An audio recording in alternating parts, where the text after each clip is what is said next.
दोस्तों, अगर आप भी रिजर्व बैंक के रेपो रेट की कटौती के फैसले से खुश हो रहे हैं और सोच रहे हैं कि इस फैसले से आपकी लोन ईएमआई कम हो जाएगी, तो यह खबर आपको झटका दे सकती है। दरअसल रिजर्व बैंक के रेपो रेट में कटौती के बावजूद भी देश के सबसे बड़े प्राइवेट सेक्टर के बैंक ने लोन महंगा कर दिया है, जिसका सीधा असर आपकी लोन ईएमआई पर पड़ेगा। आरबीआई गवर्नर संजय मल्होत्रा ने रेपो रेट को 6.50% से घटाकर 6.25% कर दिया है।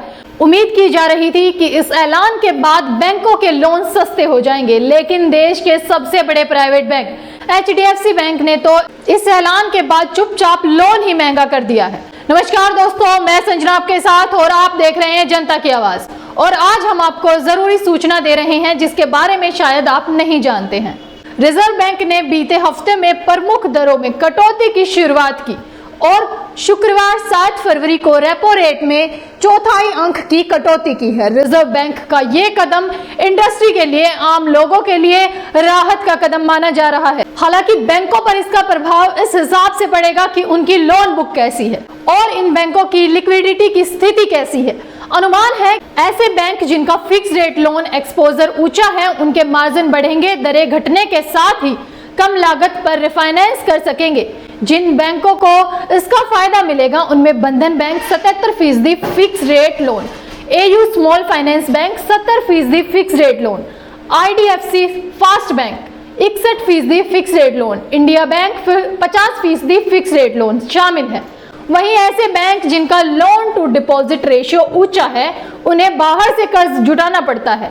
दरें घटने से ऐसे बैंकों की लागत नीचे जाएगी। जिन बैंकों को फायदा मिलेगा उनमें HDFC bank 98% LDR, IDFC fast bank 94% LDR, axis bank 93% LDR, बंधन बैंक 91% एलडीआर और इंडियन बैंक 90% एलडीआर शामिल है। इसके अलावा ऐसे बैंक जिनके पास नकदी की कमी नहीं है, उनके पास दरों में कटौती के साथ विस्तार के मौके बनेंगे और बाजार में हिस्सेदारी बढ़ा सकेंगे।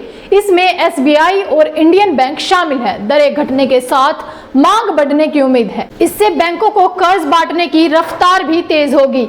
ऐसे में वो बैंक जो पहले से ही बेहतर पोजीशन में बने हुए हैं, उनका ज्यादा फायदा मिलेगा। इसी के चलते एचडीएफसी बैंक ने कुछ पीरियड पर मार्जिन कॉस्ट ऑफ रेट्स यानी एमसीएलआर में 5 बेसिक पॉइंट्स की बढ़ोतरी की है। गौर देने वाली बात है कि ये एमसीएलआर रेट सिर्फ ओवरनाइट पीरियड पर बढ़ाया गया है। पहले 9.15% एमसीएलआर को बढ़ाकर 9.20% कर दिया गया। नई ब्याज दरें 7 फरवरी 2025 से लागू हो गई हैं।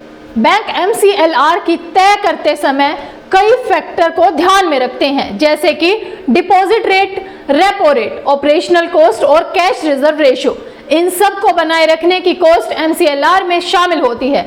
जब भी रेपो रेट में बदलाव होता है तो बैंकों के एमसीएलआर रेट पर भी असर पड़ता है। एमसीएलआर में बढ़ोतरी का असर home loan, auto loan, personal loan समेत सभी तरह के लोन की ईएमआई पर दिखता है। ऐसे में अगर एमसीएलआर बढ़ता है तो पुराने ग्राहकों को लोन ईएमआई पर ज्यादा पैसा चुकाने पड़ते हैं। इसके अलावा नया लोन भी ग्राहकों को महंगे रेट पर मिलता है। आपकी क्या राय है दोस्तों इस खबर को लेकर? हमें कमेंट बॉक्स में कमेंट कर जरूर बताएं और ऐसी ही खबरों के लिए देखते रहें जनता की आवाज। वीडियो को लाइक करें, शेयर करें और अगर पहली बार जनता की आवाज न्यूज चैनल को देख रहे हैं तो चैनल को सब्सक्राइब भी करें और घंटी जरूर बजाएं, चैनल की भी और सरकार की भी।